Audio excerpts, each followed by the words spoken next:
Hello दोस्तों, आज हम सॉल्व करेंगे आरआरबी ग्रुप डी की मिनी मॉक टेस्ट का जो हम सॉल्यूशन देखेंगे। क्वेश्चन नंबर 1 में दिया कि एक व्यक्ति अपनी मासिक आय का 75% घरेलू खर्चों पर व्यय करता है और शेष राशि की बचत करता है। अगले महीने उसकी आय में 20% की वृद्धि होती है, जबकि उसके घरेलू खर्च में केवल 10% की वृद्धि होती है। इन परिवर्तनों के परिणाम स्वरूप उसकी मासिक बचत में कितने प्रतिशत की वृद्धि होती है? देखो यहाँ कॉन्सेप्ट हमारा क्या होता है। कॉन्सेप्ट हमारा होता है कि income is equal to expenditure plus क्या होता है, सेविंग होता है, प्लस सेविंग। अब इनकम को हमने कितना मान लिया, इनकम को हमने 100 मान लिया। उसने बोला कि 75% क्या करता है, खर्च करता है। 100 में अगर 75% खर्च कर दिया, 100 का 75% कितना होता है, 75 होता है। बचाएगा कितना, वो 25 क्या करता है, सेव करता है। बात क्लियर है। तो उसने बोला कि अगले महीने उसकी मासिक आय में 20% क्या होती है, वृद्धि होती है। अब मासिक आय में 20% क्या हुई, वृद्धि। अब 100 का 20% अगर निकाला कितना होता है, 20 होता है, यानी कितना होगा, 120 हो जाएगा। और उसके घरेलू खर्च में 10% की वृद्धि होती है। अब देखो यहाँ अगर 10% निकालना है, 10% क्या होती है, वृद्धि होती है।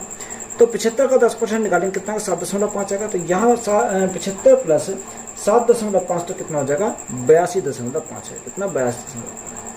अब 120 में से 82.5 उसने खर्च कर दिया, तो यहाँ बचाया कितना, 37.5 उसने बचाया। कितना, 37.5 बचाया। तो यहाँ उसने पूछा कि बताओ मासिक बचत में कितने प्रतिशत की वृद्धि हुई। पहले जो सेविंग थी वो 25 थी, अब कितनी की होगी, अब वो बढ़कर 37.5 ही होगी। तो यहाँ जो वृद्धि हुई वो कितनी की हुई, 12.5 की वृद्धि हुई। कितने के ऊपर हुई, ये हमारी 25 के ऊपर हुई। परसेंटेज के लिए हम क्या करेंगे, गुणा करेंगे 100 से। अब तो यहाँ से अगर मैं काटूँ, तो यहाँ से अगर काटूँ कितनी बार जाएगा, देखो यहाँ 12 दूनी 24 और एक 25, यहाँ कितनी बार जाएगा, यानी ये हमारा 2 बार जाएगा। कितनी बार, 2 बार। 2 से काटेंगे कितनी बार जाएगा, 50 बार जाएगा। कितनी बार, 50 बार। तो यहाँ 50% की हमारी क्या हो जाएगी, वृद्धि हो जाएगी। तो यही हमारा क्या है, इस क्वेश्चन का राइट आंसर है। किसी शहर में सोमवार, मंगल और बुध को दर्ज किए गए औसत तापमान 41 डिग्री सेंटीग्रेड था, जबकि मंगलवार, बुधवार और गुरुवार को दर्ज किया गया औसत तापमान 40 डिग्री सेंटीग्रेड था। यदि गुरुवार को दर्ज किया गया तापमान 42 डिग्री सेंटीग्रेड था, तो सोमवार को दर्ज किया गया तापमान कितना था। देखो यहाँ उसने बोला सोमवार, यानी सोमवार प्लस मंगलवार, यानी सोमवार प्लस मंगलवार प्लस और हमारा कितना, सोमवार, मंगलवार और वेडनेसडे, यानी कितना, बुधवार। तो यहाँ तापमान, औसत तापमान 41 है। योग कितना होगा, 41 गुणा 3 हो जाएगा। तो 41 गुणा अगर 3 करें तो यहाँ से क्या होगा, योग आ जाएगा। योग कितना होगा, 3 एकम 3 और 4 तिया 12, यानी 123 आ गया। आगे उसने बोला कि मंगलवार, बुधवार और गुरुवार, यानी मंगलवार प्लस बुधवार और हमारा गुरुवार। तो यहाँ से हमारा कितना आएगा, उसने बोला कि कितना, 40 डिग्री सेंटीग्रेड। तो 40 गुणा 3 करेंगे तो हमारा क्या है, योग आएगा, यानी कितना, 120 हमारा यहाँ से।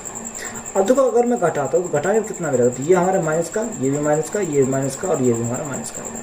तो यहाँ से हमारा ये कट जाएगा, यहाँ से हमारा ये कट जाएगा। तो यहाँ मंडे माइनस ये थर्सडे, तो यहाँ से हमारा कितना मिलेगा, तो यहाँ इजिकल टू हमारा 123 में से 20 गए तो कितना बचेगा, 3 बचेगा। अब उसने जो तापमान दर्ज किया गुरुवार कितना, 22 degree centigrade.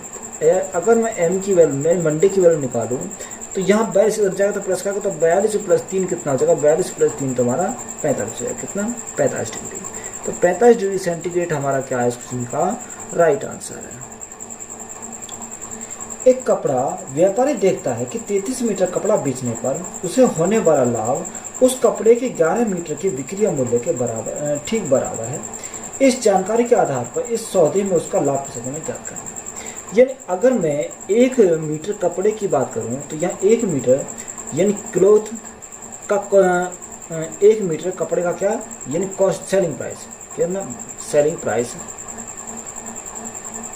Price of article is equal to हमने कितना मान लिया, 1 मान लिया। कितना, यानी 1 मीटर जो कपड़े का आर्टिकल, कपड़े का जो सेलिंग प्राइस है वो कितना मान लिया हमने, 1 रुपये हमने मान लिया। बात के लिए यहाँ तो जब यहाँ उसने बोला 11 मीटर के विक्रय मूल्य के बराबर क्या हुआ, लाभ हुआ, तो यहाँ प्रॉफिट कितने का हुआ, प्रॉफिट जब 1 मीटर कपड़े का मूल्य 1 रुपये, तो यहाँ प्रॉफिट 11 मीटर कितना, 11 रुपये हो जाएगा।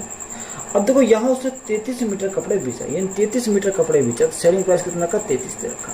यानी सेलिंग प्राइस अगर 33 है तो यहाँ कॉस्ट प्राइस कितना है, cost price is equal to 33 minus 11 तो हमारा कितना का 22 आएगा, क्योंकि 22 की वस्तु को अगर 33 में बेचे तभी तो हमारा प्रॉफिट हो 11 का। तो यहाँ से हमारा क्या प्रॉफिट परसेंट हमसे पूछा है, तो प्रॉफिट परसेंट कैसे निकालेंगे, प्रॉफिट 11 का कितने के ऊपर, 22 के ऊपर, और परसेंटेज के लिए हम क्या करेंगे, गुणा करेंगे 100 से। 11 से काटेंगे कितनी बार जाएगा, 2 बार जाएगा, 2 से काटेंगे कितनी बार जाएगा, 50 बार जाएगा। यहाँ प्रॉफिट जो आएगा वो हमारा कितने का आएगा, 50% का हमारा प्रॉफिट आ जाएगा।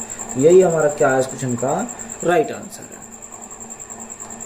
एक व्यक्ति ने एक निश्चित धनराशि साधारण ब्याज पर इस शर्त के साथ उधार दी गई, पहले 3 वर्ष के लिए ब्याज दर 6% वार्षिक, अगले 5 वर्ष के लिए 9% वार्षिक तथा 8 वर्षों के बाद की अवधि के लिए 13% वार्षिक। यदि 11 वर्षों के अंत में उसे प्राप्त कुल ब्याज 8160 रुपये है तो उसके द्वारा उधार दी गई धनराशि में ज्ञात करना है। देखो यहाँ उसने बोला कि पहले 3 वर्ष कितना, पहले 3 वर्ष रेट कितनी है, 6% है, तो यहाँ 6% दे रखा है। अगले 5 वर्ष कितने का, अगले 5 वर्ष दे रखे, रेट यहाँ पर कितने की 9 वर्ष दे रखे है। ये टोटल हमारा कितना 11 महीने के लिए, तो यहाँ 5 3 8 हो गया। यहाँ उसने बोला कि 8 वर्षों के बाद यहाँ कितना 3 वर्ष बचा, तो 3 वर्षों के लिए कितना 13% है।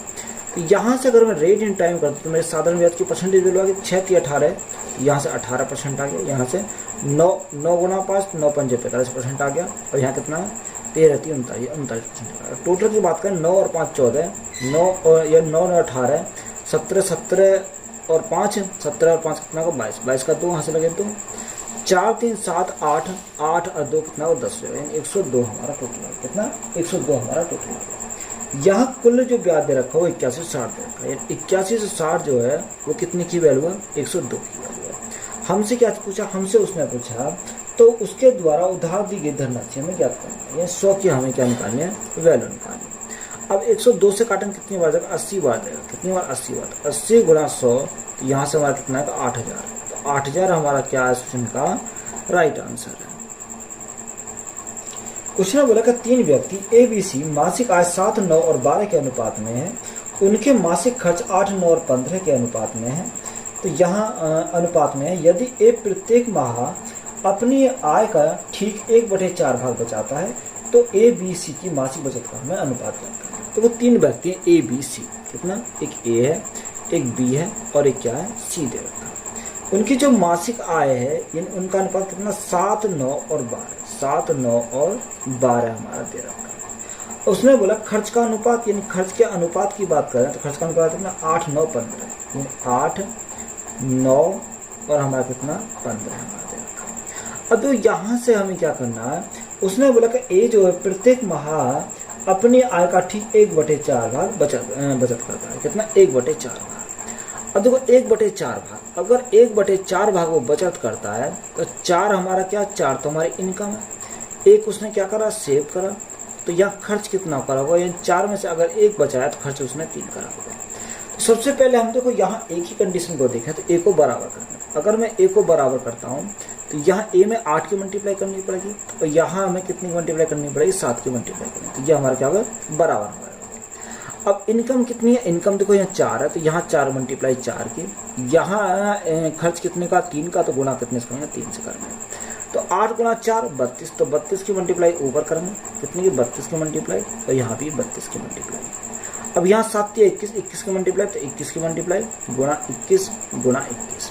अब तो यहाँ अगर देखें 7 दूनी 14 का 4 यहाँ से लगा 1, 7 या 21 और 1 22, यानी 224 अनुपात। 9 दूनी 18 का 8 यहाँ से लगा 1, 9 3 27 और 1 28, 288 अनुपात। 12 दूनी 24 का 4 यहाँ से लगे 2, 22 36 36 और 2 कितना 38, यानी 384 आ गया। 8 एकम 8, 8 दूनी 16 168 आ गया। 9 एकम 9, 9 दूनी 18 यानी 189 आ गया। और यहाँ से हमारा कितना आ जाएगा 15 एकम 15, 15 दूनी 30 और 31, यहाँ से हमारी आ गई। अब देखो यहाँ अनुपात कितना आ गया, अब देखो 224 में से अगर मैं 168 गए तो यहाँ कितना बचेगा 56 बचेगा, 56 अनुपात। 288 में से 189 हमारे गए तो कितना बचेगा 99 बचेगा, तो 99 अनुपात। 384 में से 315 अगर हमारे गए तो कितना बचेगा 69 69 बचेगा। तो ये जो हमारा अनुपात आया वो किसकी मासिक बचत का अनुपात है या सेविंग का अनुपात है। तो यही हमारा क्या है इसका राइट आंसर है। एक व्यापारी के पास 96 रुपये प्रति किलोग्राम वाली 35 किलोग्राम चाय है। वह उसमें 68 रुपये प्रति किलोग्राम वाली सस्ती किस्म की चाल कुछ मात्रा में मिलाना चाहता है ताकि पूरे मिश्रण को 110 रुपये प्रति किलोग्राम पर बेचकर उसे 25% का लाभ हो। तो उसे सस्ती चाय की कितनी मात्रा मिलानी चाहिए? तो वो यहाँ उसने बोला का 25% का लाभ। तो सबसे पहले कॉस्ट प्राइस निकालेंगे, तो कॉस्ट प्राइस इजी करके 110 रुपये प्रति किलोग्राम। तो यहाँ देखो 25% 1/4 यानी 1/4 हमारा कॉस्ट प्राइस, 1 का लाभ हुआ तो बेचा कितने 5 में बेचा। तो हमें किसका चाहिए? हमें चाहिए 1/4 यूनिट की वैल्यू चाहिए। 5 से काटेंगे 5 दूनी 10, 5 दूनी 10 यानी 22 गुना 4 तो हमारा कितना 88 आ गया। कितना 88 आ गया, यानी कॉस्ट प्राइस हमारा कितना मिल गया 88 हमारा कॉस्ट प्राइस मिल गया। बात क्लियर है? तो यहाँ एक तरफ देखा 96 रुपये प्रति किलोग्राम, एक हमारा देखा 68 रुपये प्रति किलोग्राम और बीच में हमारा कितना 88 रुपये प्रति किलोग्राम हमारा बीच में रहेगा। तो यहाँ से अगर मैं एलिकेशन लगाता हूँ तो यहाँ कितना बचेगा? यहाँ हमारा 20 बचेगा। यहाँ हमारा कितना बचेगा? यहाँ हमारा यह बचेगा 8 बचेगा। अब तो 4 से काटो 4 दूनी 8 और 4 से काटेंगे 4 पंजे 20, यानी अनुपात कितना गया 5:2 आ गया। तो यहाँ 5 यूनिट की वैल्यू कितनी रखी है? ये हमारे 35 से रखी है। तो हमें इसका पता करना, तो 5 यूनिट की वैल्यू 35 तो कितना गुना 7 गुना। तो ये भी हमारा 7 गुना हो जाएगा। तो गुना कितने से 7 से करेंगे, 7 गुना 2 तो हमारा 14। यहाँ से कितना 14 किलोग्राम हमारा राइट आंसर आ जाएगा। तो ये हमारा राइट आंसर है।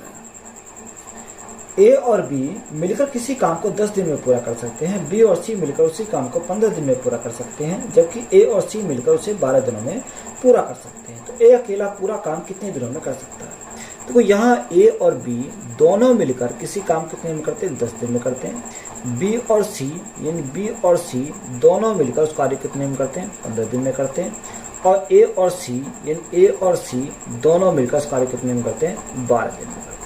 तो यहाँ अगर मैं एलसीएम की बात करूँ तो एलसीएम कितना का 60 आ जाएगा। 10 छीन 60, 15 चौका 60 और 12 पंजे 60। तो यहाँ देखो अगर मैं इनको जोड़ूँ तो ए भी 2 बार, बी भी 2 बार, सी भी 2 बार, 2 हमने कॉमन निकाल लिया। तो A plus B plus C is equal to 6 10 और 5 15। यहाँ से ए बी सी की अगर वैल्यू चाहिए तो यहाँ से कितने आएगी? यहाँ से हमारे 7.5 हो जाएगी, क्योंकि 2 से भाग करेंगे 7.5 हो जाएगा। अगर मुझे ए की क्षमता निकालनी है तो बी और सी की क्षमता रखनी पड़ेगी 4। तो यहाँ ए की क्षमता कितनी आएगी? देखो 7.5 में से अगर 4 घटाएंगे कितना 3.5 है। कितना 3.5। ये क्या है? ए की हमारी एफिशिएंसी आएगी। टाइम हमसे कुछ किसका पूछा? टाइम हमसे ए का पूछा। तो ए का टाइम अगर निकालें टोटल वक्त कितना 60 है बटे यहाँ हमारा कितना आएगा? यहाँ 7/2। कितना 7/2, 2 हमारा कितना ऊपर चलेगा।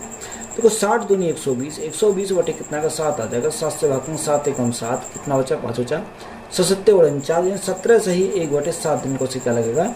टाइम लगेगा। तो यही हमारा क्या है इस क्वेश्चन का राइट आंसर है। किसी धनराशि पर 2 वर्षों का साधारण ब्याज 400 रुपये और उसी अवधि तथा उसी दर पर चक्रवृद्धि ब्याज साधारण ब्याज के बीच का अंतर 20 रुपये है। कितना का? 20 रुपये है। तो यहाँ हमें वार्षिक ब्याज की दर हमें ज्ञात करनी है और आधारित धनराशि हमें ज्ञात करनी है। तो यहाँ से अगर देखो, यहाँ उसने बोला कि साधारण ब्याज, देखो साधारण ब्याज जो मिलता है प्रत्येक साल बराबर मिलता है। यानी अगर मैं 2 साल में 400 रुपये, 1 साल में 200 रुपये, तो 200 रुपये और 200 रुपये। यहाँ उसने जो चक्रवर्ती और साधारण ब्याज के बीच का अंतर 20 रुपये। तो अंतर हमारा कहाँ था? यहाँ था। सबसे पहले हम क्या निकालेंगे? रेट निकालेंगे। अब देखो रेट अगर मैं निकालूं तो रेट कैसे निकालूंगा? तो यहाँ देखो अगर रेट 20 ऊपर रहेगा तो नीचे हमारा कितना? नीचे हमारा 200 रहेगा। तो यहाँ रेट चाहिए तो 20/200 और गुणा कितना करेंगे? 100 करेंगे। देखो 2 जैसे हमारे 2 जीरो कट गई। यहाँ अगर 2 से काटेंगे 10 बढ़ जाएगा। तो रेट हमारा कितने है? 10% हमारे रेट हो जाएगा। अब देखो यहाँ अगर मैं काटूँ तो यहाँ कितना 1/10 है। कितना 1/10 हमारा है। अब हमें प्रिंसिपल चाहिए, तो प्रिंसिपल अगर चाहिए तो यहाँ इसका क्या करेंगे? ये 1/10 से हम मल्टीप्लाई करेंगे, तभी तो हमारा क्या आएगा? ये वैल्यू आ जाएगी। अब principal into 1/10 is equal to कितना आ गया? 200 के बराबर। तो यह प्रिंसिपल कितना मिलेगा? 200 गुणा 10, तो यहाँ कितना मिलेगा? 2000। तो 2000 और 10% हमारा क्या है इस क्वेश्चन का राइट आंसर है। ए और बी अपनी पूंजियां 3 और 5 के अनुपात में लगातार एक साथ व्यापार शुरू करते हैं। ए अपनी पूंजी 8 महीने के बाद निकाल लेता है, जबकि बी अपनी पूंजी पूरे वर्ष लगाए रखता है। यदि वर्ष के अंत में कुल लाभ 6300 रुपये है तो इस लाभ में ए का हिस्सा हमें ज्ञात करना है। देखो 2 कैंडिडेट, एक ए है और एक हमारे क्या रखा? बी दे रखा है। तो उनकी जो पूंजियों का अनुपात है वो कितना? 3:5 हमारा दे रखा है। अब उसने बोला कि ए जो है वो कितने? 8 महीने के लिए, 8 महीने के बाद निकाल लेता। तो 8 महीने तो लगा रहा है, उसके बाद निकाला उसने। और बी अपना पूरे 12 महीने के लिए लगाता है। यानी कितने, 1 वर्ष के लिए 1 वर्ष में 12 महीने होते हैं। अगर 4 से काटना 4 दूनी 8 और 4 से काटना 4 दिया 12। तो यहाँ से हमारा कितना मिलेगा, तो यहाँ से हमारा 3 दूनी 6 और यहाँ कितना 5 दिया 15, कितना 5 दिया। या एक काम करो 3 से हम 3 काट देंगे, यहाँ कितना आएगा, यहाँ हमारा 2 आ जाएगा और यहाँ हमारा कितना आएगा 5 जाएगा। अब देखो यहाँ जो लाभ है लाभ दे रखा कितना 6300, तो यहाँ कितने की वैल्यू है 5 है तो 7 की वैल्यू है। हमसे क्या पूछा, हमसे एक का हिस्सा पूछा है, 2 यूनिट की वैल्यू हमसे पूछी, तो क्या है एक का हिस्सा हमारा निकल जाएगा। 7 से काटेंगे 7 में 63 यानी कितनी 900 बार जाएगा, तो 900 गुना 2 तो हमारा कितना का 1800। यानी एक का जो लाभ का हिस्सा है वो कितना है, यानी 1800। यही हमारा क्या है इस क्वेश्चन का राइट आंसर है। किसी नदी की धारा की चाल 2 किलोमीटर प्रति घंटा है। एक नाव धारा की दिशा में 40 किलोमीटर की दूरी ठीक उतने ही समय में तय करती है जितने समय वह धारा के विरुद्ध 24 किलोमीटर तय करती है। तो शांत जल में नाव की चाल हमें ज्ञात करनी है। तो यहाँ उसने बोला कि जो किसी नदी में धारा की चाल, अब देखो यहाँ धारा की चाल अगर बात करें यानी वाटर की स्पीड की अगर बात करें तो 2 किलोमीटर प्रति घंटा हमारे दे रखी है। अब देखो यहाँ उसने धारा की दिशा में 40 किलोमीटर की दूरी, यानी धारा के साथ जाएगी, तो यहाँ किसकी लेंगे, बोट की स्पीड प्लस क्या लेंगे, वाटर की स्पीड। वाटर की स्पीड कितनी है 2 है, तो धारा के साथ जा रही है, धारा की दिशा में जा रही है।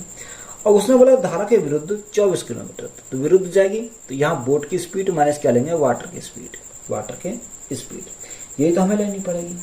अब देखो यहाँ अगर उसने बोला कि समय तक तय करती है जितने समय में वह, अच्छा यहाँ टाइम हमारा बराबर, तो इसको क्या करेंगे बराबर करेंगे, तो यहाँ हमारा क्या होगा बराबर जाएगा। अब देखो 8 से काटेंगे 8 3 24 और 8 से काटेंगे 8 पंजे 40, तो देखो यहाँ 5 भी यहाँ 3 भी, अब 5 भी में 3 भी गए तो हमारा कितना बचेगा, ये हमारा 2 भी बचेगा, कितना 2 भी बचेगा। इजी कर लो, 5 गुना 2 10, यहाँ 3 गुना 2 6, 10 में 10 और 6 कितना हो जाएगा 10 और 6 16, तो ये 16 के बराबर आएगा। 2 से काटेंगे 8 बार जाएगा, यानी बोट की जो स्पीड हमारी आएगी वो कितनी 8 किलोमीटर प्रति घंटा, कितनी 8 किलोमीटर प्रति घंटा हमारी बोट की स्पीड आ जाएगी। 1 किलोमीटर की दौड़ में धावक ए धावक बी को या तो 400 मीटर की दूरी से अथवा समतुल्य रूप से 8 सेकंड के समय से हरा देता है। इस जानकारी के आधार पर ए द्वारा दौड़ पूरी करने में लिया गया समय हमें ज्ञात करना। देखो यहाँ उसने बोला 1 किलोमीटर, 1 किलोमीटर को अगर मैं मीटर में चेंज करूंगा 1 किलोमीटर 1000 मीटर हमारा हो जाएगा, बात के लिए रहा था। अब देखो यहाँ अगर मैं निकालूं, यानी उसने बोला कि 40 मीटर की दूरी से अथवा समतुल्य रूप से 8 सेकंड के समय से हरा देता है। यानी अगर मैं बी की स्पीड निकालता हूँ तो बी की स्पीड कैसे निकालूंगा, 40 बटे हम क्या करेंगे 40 बटे 8 करेंगे, तो 8 से भाग करेंगे 8 पंजे 40 सॉरी, तो यहाँ कितना 5 मीटर प्रति सेकंड से हमारी क्या स्पीड आ गई। अब देखो बी का अगर मैं टाइम निकालूं, टाइम कैसे निकालूंगा, बी का टाइम हमारा कितना 1000 मीटर है, डिस्टेंस हमारा 1000 मीटर बटे स्पीड कितनी है 5 है, तो 5 से भाग करूंगा कितनी बार जाएगा 5 दूनी 10 यानी 200 मीटर, कितना 200 मीटर। अच्छा ये क्या टाइम हमारा सेकंड में आएगा, किसमें 200 सेकंड का टाइम लगता है, बात क्लियर है। अब ए जो है बी से 8 सेकंड पहले पहुंचता है, कितना यानी ए जो पहुंचता है वो बी से 8 सेकंड पहले पहुंचता है। तो ए का समय अगर निकालते तो ए का समय कैसे निकालेंगे, तो यहाँ 200 अगर 200 है 200 यानी माइनस कितना करेंगे 8 कर देंगे, क्योंकि वो 8 सेकंड पहले पहुंचता है। 200 सेकंड में से 8 सेकंड अगर कम कर दें तो कितना हो जाएगा 192 सेकंड, कितना 192 सेकंड। तो हमसे उसने पूछा कि ए द्वारा दौड़ पूरी करने में लिया गया समय कितना था, 192 सेकंड था, तो यही हमारा राइट आंसर है। एक कार समय के 3 बराबर अंतरालों द्वारा क्रमशः 40 किलोमीटर प्रति घंटा 50 और 60 किलोमीटर प्रति घंटा की चाल से चलती है। तो पूरी यात्रा के लिए कार की औसत चाल हमें ज्ञात करना है। सावधान, समय के अंतराल बराबर हैं और दूरियां नहीं है। देखो डिस्टेंस हमारी क्या बराबर नहीं है, जब डिस्टेंस ही हमारी बराबर नहीं है तो हम इसको निकालेंगे। तो डायरेक्ट कैसे निकालेंगे, एवरेज स्पीड अगर चाहिए तो जो स्पीड दे रखा है कितनी 40 50 और 60, तो यहाँ कितना होगा 60 और 40 100 यानी 150 होगा, टोटल हमारा 150 होगा। इसको सिंपली हम कितने से भाग करेंगे 3 से, क्योंकि 3 हमारी स्पीड दे रखी है, 3 से भाग करेंगे तो यहाँ कितना 3 पंजे 15, तो यहाँ कितना 50 किलोमीटर प्रति घंटा, कितनी 50 किलोमीटर प्रति घंटा। तो यही हमारा क्या है क्वेश्चन का राइट आंसर है। एक आयताकार घास के भूखंड की लंबाई 110 मीटर और चौड़ाई 65 मीटर है। उसके भीतर चारों ओर 2.5 मीटर चौड़ा बजरी का एक समान रास्ता बनता है। तो बजरी के रास्ते द्वारा घेरा गया कुल क्षेत्रफल हमें ज्ञात करना है। देखो एक आयताकार क्या है, भूखंड है, ये हमारा क्या आयताकार है। इसकी लंबाई हमें दे रखी है, लंबाई कितनी है 110 मीटर दे रखी है और चौड़ाई कितनी है चौड़ाई कितनी है, चौड़ाई हमारे 65 क्या है 65 मीटर दे रखी है। अब इसके अंदर बनाया जाता है, देखो अंदर बनाया जाता है तो यहाँ इसकी रास्ते की चौड़ाई कितनी है 2.5 है, 2.5 हमारे दे रखा है। तो यहाँ हमसे पूछा कि बजरी के रास्ते द्वारा घेरा गया कुल क्षेत्रफल हमें निकालना है, ये हमें यहाँ पर निकालना है। तो एरिया इक्वल टू कितना होता है 2W, W हमारा क्या रास्ते की चौड़ाई है, L प्लस B। अब देखो अंदर बनाया तो माइनस कितना करेंगे 2W करेंगे, वैल्यू को पुट करेंगे 2.5 गुणा 2 तो कितना आएगा 5 हो जाएगा। तो 5 और लंबाई और चौड़ाई का योग 5 तो 5 ही रहेगा, 6 और 1 7 यानी 175 आ गया, माइनस यहाँ कितना आएगा 5 रहेगा, कितना 5 क्योंकि 2 गुणा 2.5 तो हमारा 5 हो जाएगा। तो यहाँ से कितना बचेगा यानी 5 गुणा 170 कितना 170, 17 पंजे 85। तो यहाँ एरिया कितना का, एरिया हमारा 850 आएगा। अब ये मीटर में है तो यहाँ मीटर स्क्वायर आएगा। तो यही हमारा क्या है इस क्वेश्चन का राइट आंसर है। यदि वास्तविक संख्या ABC समीकरण A² plus B² plus 4C² is equal to 2A plus B minus 2C minus 3 को संतुष्ट करती है, तो ABC की वैल्यू हमें ज्ञात करनी है। तो यहाँ उसने बोला कि A² plus B² plus 4C² is equal to, अब दो क्यों मल्टीप्लाई करेंगे 2A प्लस 2B माइनस 2 गुणा 2 यानी 4C और माइनस कितना माइनस हमारा 3 है। अब देखो यहाँ से अगर मैं सेपरेट करता हूँ तो यहाँ A² तो A² ऐसा रहा, यहाँ 2A इधर आ गया तो माइनस के 2A, क्योंकि A एक ही टर्म को एक बार करना। अब ये माइनस का 3 है तो यहाँ माइनस का 1 इधर लाएंगे तो प्लस कितना होगा, प्लस का हमारा 1 हो जाएगा। तो एक तो टर्म हमारी बन गई है प्लस। अगर दूसरी बनाएंगे तो यहाँ B²। अब देखो यहाँ माइनस के 2 भी है तो ये माइनस का 2 भी इधर आएगा, क्योंकि प्लस का तो माइनस का देगा। अब यहाँ प्लस का कितना ले लेंगे, प्लस का 1 ले लेंगे। तो देखो ये हमारा एक बन गया टर्म यहाँ से। अब देखो यहाँ 4C² यानी 4C²। अब देखो यहाँ से अगर मैं देखूँ तो यहाँ ये इधर आएगा तो प्लस का आएगा, प्लस का 4C और प्लस का कितना आएगा, प्लस का हमारा 1 आएगा, क्योंकि देखो 1 1 ये 1 1 ये 1 1 टोटल हमारा 3 इधर जाएंगे तो माइनस के हो जाएंगे। तो यहाँ देखो क्या बनेगा, यानी ये जो बना वो क्या बना A माइनस 1 का होल स्क्वायर बना, क्योंकि A² प्लस 1 का स्क्वायर 1 होता माइनस 2A माइनस 2AB। तो ये हो गया प्लस ये हमारा किसका स्क्वायर होगा माइनस B माइनस 1 का होल स्क्वायर, कितना B माइनस 1 का होल स्क्वायर। अब देखो यहाँ ये का अगर इसकी बात करूँ तो 2C प्लस 1 का होल स्क्वायर। देखो 2 का स्क्वायर 4C² प्लस 2 एकम 2। अच्छा यहाँ कितना बनेगा, देखो यहाँ से अगर देखें तो 2C प्लस 1 का स्क्वायर, ठीक है। अब देखो यहाँ हमारा ये बन गया इजिकल टू हमारा कितना, यहाँ हमारा देखो 0 के बराबर है तो ये भी हमारा किसका आएगा 0 के बराबर आएगा। तो यहाँ से अगर मैं तुलना करूंगा तो A minus B is equal to 0, तो यहाँ A की वैल्यू कितनी, A की वैल्यू 1 आ जाएगी। इसी प्रकार B की वैल्यू कितनी आएगी 1 आ जाएगी और C की वैल्यू कितनी आएगी माइनस के 1/2 आ जाएगी, माइनस के 1/2 आएगी, क्योंकि 2C प्लस 1 इजिकल टू 0 लेंगे तो यहाँ C की वैल्यू कितनी आएगी माइनस की 1/2 हमारे यहाँ से आ गए। हमसे क्या पूछा A plus B plus C, A plus B plus C, तो यहाँ वैल्यू को क्या करेंगे ऐड करेंगे 1 प्लस 1 माइनस 1/2। तो यहाँ कितना 2 माइनस 1/2, 2 2 4 4 में से गए कितना 3/2 हमारा, कितना 3/2। 3/2 हमारा क्या है इस क्वेश्चन का राइट आंसर है। केंद्र O वाले एक वृत्त में जीवा AB द्वारा केंद्र पर आंतरिक कोण अर्थात कोण AOB 110 डिग्री का है। तो बिंदु C वृत्त के दीर्घ चाप पर स्थित है। तो अंत कोण ACB के माप हमें ज्ञात करनी है। तो सबसे पहले हमने क्या बनाया, एक वृत्त बनाया। तो ये हमारा क्या, ये हमारा कोई वृत्त है, ये हमारा वृत्त है। अब यहाँ उसने बोला कि वृत्त एक जीवा AB है। तो यहाँ अगर मैं बात करूं तो ये हमारा क्या, ये कोई जीवा है, ये हमारी जीवा क्या है AB है। तो ये A ये B हमारा, कहीं भी आप खींच दो वो हमारी क्या होगी जीवा हो जाएगी। जीवा AB द्वारा केंद्र पर आंतरिक कोण AOB देखा कितना 10, ये हमारा है, यानी ये दे रखा, ये हमारा क्या, ये 110 डिग्री दे रखा, ये O है। बात क्लियर है। तो बिंदु सी का हमने माना को बिंदु है यहाँ क्या, ये हमारा बिंदु कोई सी है। बिंदु सी पर दीर्घ चाप पर स्थित है। कितना दीर्घ चाप पर स्थित है, ये हम इसको क्या करें, यहाँ पर मिलाएंगे और इसको हम यहाँ पर मिलाएंगे। बात करिए सी पर है। तो यहाँ कोण ये हमसे पूछा कि बताओ ये कोण क्या है।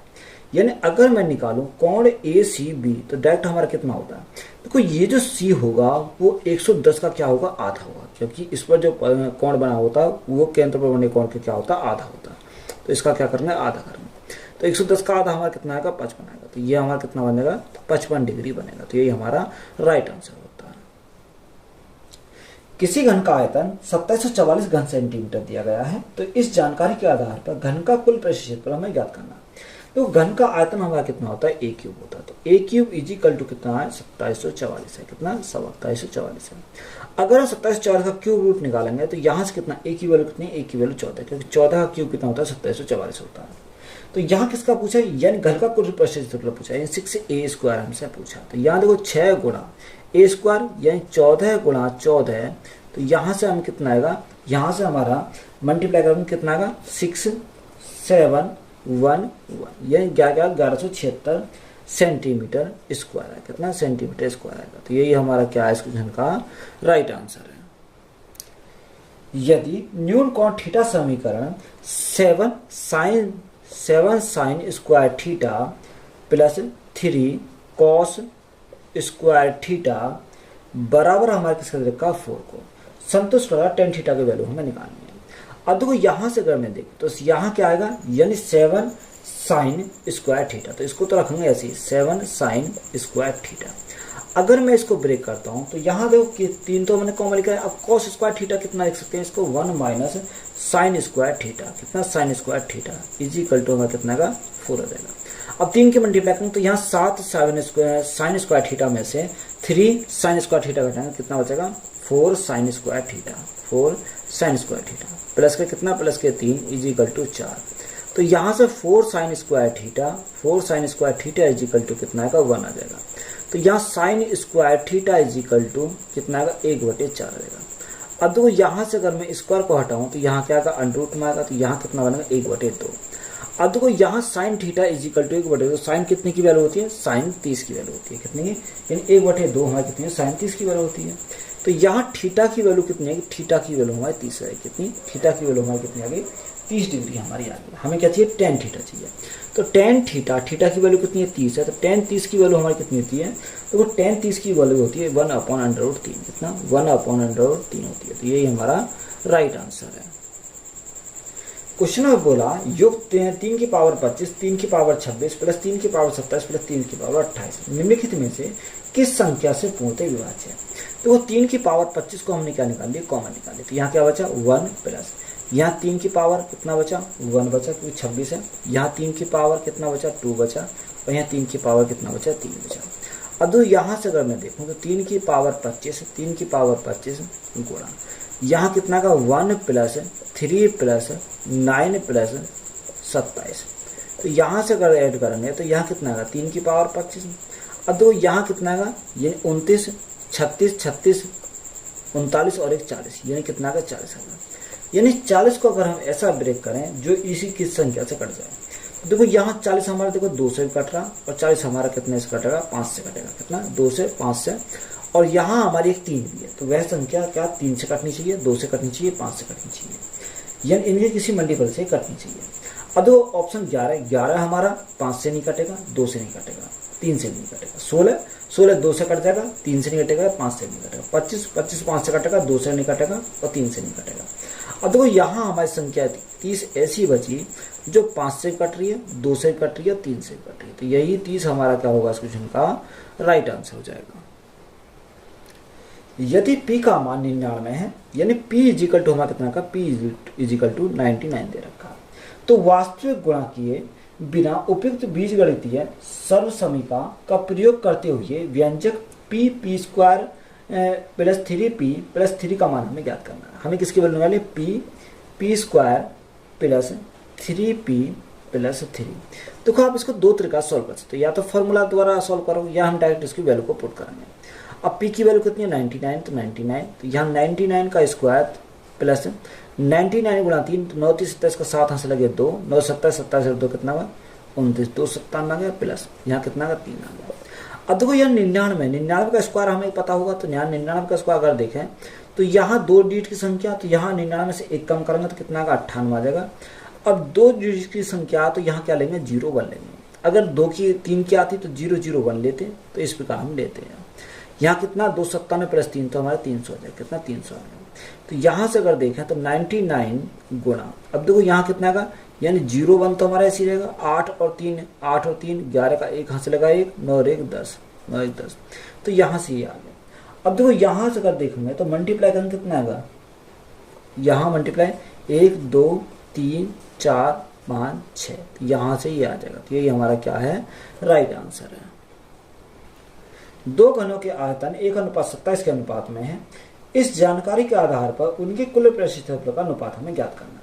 जो आयतन दे रखा है वो कितना 1:27 के अनुपात में है। तो यहाँ से अगर मैं भुजा निकालूं तो भुजा कैसे निकालूंगा, भुजा अगर निकालता हूँ तो ए निकालता हूँ तो यहाँ क्यू रूट लेना पड़ेगा, तो यहाँ कितना का 1 आ जाएगा, और इसको क्यू रूट लेंगे तो यहाँ अगर क्यू रूट से निकालेंगे कितना का 3 3 होती है 27 यानी ए आ जाएगा, सॉरी 3 आ जाएगा। अब हमें क्या पूछा, उनके कुल परिक्षेत्रफल का अनुपात पूछा है। अब देखो कुल परिक्षेत्रफल के क्षेत्रफल का अनुपात अगर हम निकालें तो कैसे निकालेंगे, तो यहाँ हम क्या करेंगे यानी 1 का स्क्वायर करेंगे, यहाँ 3 का स्क्वायर करेंगे, तो यहाँ से क्या आएगा राइट आंसर क्या आएगा 1:9, कितना का 1:9 आ जाएगा। तो यही हमारा क्या है क्वेश्चन का राइट आंसर है। किसी त्रिभुज की 3 भुजाएं क्रमशः 13 14 और 15 सेंटीमीटर है, तो हीरोन का सूत्र का प्रयोग करते हुए त्रिभुज का क्षेत्रफल हमें ज्ञात करना है। देखो ए की वैल्यू कितनी है 13 सेंटीमीटर, बी की वैल्यू कितनी है कि बी की वैल्यू 14 सेंटीमीटर, और सी की वैल्यू कितनी है कि सी की वैल्यू 15 सेंटीमीटर। तो यहाँ ऐसा अगर निकालें तीनों का योग बटे 2, तो यहाँ तीनों का योग अगर करें तो तीनों का योग कितना का 42 आएगा, तो 42 का अगर 2 बटे 2 करें कितना 21 आएगा, कितना 21 हमारा जाएगा। अब हीरोज फॉर्मूला अगर लगाएं तो यहाँ क्या होता है एस एस माइनस ए, एस कितना 21 एस माइनस ए, तो यहाँ कितना का 9 आ जाएगा गुना, यहाँ 21 माइनस 14 तो 21 माइनस 14 कितना 7 आ जाएगा, तो ये 7 आ गया गुना, यहाँ कितना का 6 आ जाएगा। अब दो यहाँ से अगर देखें, अब मैं इसको क्या करता हूँ ब्रेक करके लिखता हूँ, यहाँ 21 को क्या लिखूंगा 7 गुणा 3 7 21, यहाँ अगर मैं 9 को अगर देखूँ तो 9 को कितना लिख सकता हूँ, तो यहाँ कितना बचेगा, यहाँ हमने सही लिखा, देखो 21 यानी एस माइनस ए। अब देखो यहाँ कितना आएगा 7 और 1 यहाँ 8 आ जाएगा, कितना 8 आ जाएगा। अब देखो 8 को अगर मैं लिखूं तो यहाँ कितना 4 गुणा 2 लिख सकता हूँ इसको, यहाँ 7 हमारा है, 6 को क्या लिखूंगा 6 को 3 गुणा 2 लिख सकता हूँ। अब देखो यहाँ क्या आएगा, एक तो हमारा 7 है, 7 हमारा बाहर निकल के आ गया, 3 हमारा यहाँ पर भी है, 3 हमारा यहाँ पर भी, तो एक 3 हमारा बाहर निकल के आ गया, 4 से हमारा 2 बाहर निकल के आ गया, और 2 × 2 से हमारा 1 2 बाहर निकल के आ गया, कितना 3 2 6 2 12, और 12 गुणा 7 तो 12 गुणा 7 12 7 84, तो यहाँ कितना 84 आ गया। तो सेंटीमीटर स्क्वायर आएगा। तो यही हमारा क्या है इस क्वेश्चन का राइट आंसर है। क्वेश्चन है बोला ए से 100 तक की प्राकृतिक संख्या पर विचार कीजिए, इनमें से कितनी संख्याएं 3 से या 5 से विभाजित अर्थात दोनों में से कम 1 से विभाज्य है। देखो हमें किस चाहिए 1 से और 100 के बीच चाहिए, कितने 100 के बीच, यानी 3 से विभाजित होनी चाहिए। तो यहाँ अगर मैं 100 को अगर विभाजित करूँ 3 से तो पूरा कितनी बार देगा 3 3 9 3 3 33 बार पूरा डिवाइड हो जाएगा। अगर मैं 100 को 5 से डिवाइड करता हूँ 5 से डिवाइड करता हूँ कितनी बार जाएगा 20 बार जाएगा। अगर मैं 100 को अगर जो संख्या 3 से डिवाइड हो रही है 5 से डिवाइड हो उनके एलसीएम से डिवाइड होगी तो एलसीएम कितना आएगा 3 और 5 का 15 आ जाएगा, 15 6 90, तो ये 6 बार जाएगा, कितनी बार 6 बार जाएगा। तो उसने बोला अर्थात दोनों में से कम 1 से विभाज्य है। तो यहाँ हम इसको क्या करेंगे सॉल्व करेंगे, देखो यहाँ इन दोनों क्या करेंगे ऐड करेंगे, ऐड में से इसको क्या करेंगे माइनस करेंगे, तो यहाँ कितना आएगा देखो 33 और 20 कितना का 53 माइनस 6, तो 53 माइनस 6 अगर करेंगे तो कितना बचेगा, यहाँ हमारा 47 बचेगा, कितना यानी 47 बचेगा। तो यहाँ हमारा 47 क्या होगा इस क्वेश्चन का राइट आंसर होता है, ये हमारा राइट आंसर है। क्वेश्चन में बोला एक लड़का 100 मीटर लंबी डोर की सहायता से पतंग उड़ा रहा है, डोर तनी हुई है और क्षैतिज जमीन के साथ 60 डिग्री का कोण बनाती है। तो डोर की सीधी रेखा मानते हुए जमीन से पतंग की उड़ान की ऊंचाई हमें ज्ञात करना है। देखो यहाँ क्या है, ये हमारी कोई पतंग की डोर है इस प्रकार से, तो यहाँ से अगर मैं देखूं तो ये हमारा हो जाएगा, ये यहाँ हो जाएगा, तो ये हमारे एच हो गई, ये हमारा 60 डिग्री का एंगल हो गया, ये हमारा कितना 100 मीटर, क्योंकि डोर हमारे 100 मीटर तक नहीं है। तो यहाँ से अगर देखें तो यहाँ से हमारा क्या आएगा, तो यहाँ हमें पतंग की ऊंचाई हमें निकालनी, यानी ये वैल्यू हमें निकालनी है। तो यहाँ हम क्या लगाएंगे, यानी अगर मैं लगाऊं साइन 60 इजिकल टू कितना होता है, साइन होता है लंब बटे कर्ण, लंब कितना h है और कर्ण कितना 100 है। साइन 60 की वैल्यू हमारी कितनी थी, साइन 60 की वैल्यू की अगर बात करें तो यहाँ हमारा कितना हो जाएगा, साइन 60 √3/2 होती है, कितना √3/2 होती है, इजिकल टू h बटे हमारा कितना h/100 हो जाएगा, 2 से काटेंगे 50 बढ़ जाएगा। तो h की जो वैल्यू हमें मिलेगी वो कितनी आएगी, 50√3, कितना 50√3 मीटर मारिए। तो यही हमारा क्या है इस क्वेश्चन का राइट आंसर है। पहली 10 अभाज्य संख्याओं का समांतर माध्य औसत हमें ज्ञात करना है। पहली 10 अभाज्य संख्या, तो हमारे कितने 2 3 5 7 11 13 17 19 23 और 29। अब देखो यहाँ सभी का अगर योग करोगे तो सभी का योग करने पर कितना का 129 हमें मिलेगा। कितनी संख्या, 10 संख्या, तो भाग 10 से करेंगे तो यहाँ कितना आएगा 12.9 है, कितना 12.9। तो यही हमारा क्या है इस क्वेश्चन का राइट आंसर है। देखो क्वेश्चन में दे रखा है कि करने वाली निम्नलिखित व्यंजक को सरल करके उसका मान हमें ज्ञात करना। अब अंडर रूट में 80, अब देखो 80 को अगर मैं लिखूं तो 80 को क्या लिखूंगा, 4 16 पंजे 80 होता है, तो 16 का कितना 4 आएगा रूट से बाहर और 5 16 पंजे 80, तो ये हमारा हो जाएगा माइनस। अब देखो 112 है, अब 112 16 में 7 112, 16 को रूट से बाहर निकालेंगे कितना आएगा 4 आएगा, अंडर रूट में क्या बचेगा 7 बचेगा। बात क्लियर है, इसको लिख सकते हैं बटे। अब यहाँ कितना 45, 9 पंजे 45, 9 को रूट से बाहर निकालेंगे 3 आएगा और अंडर रूट में क्या आएगा 5 बचेगा।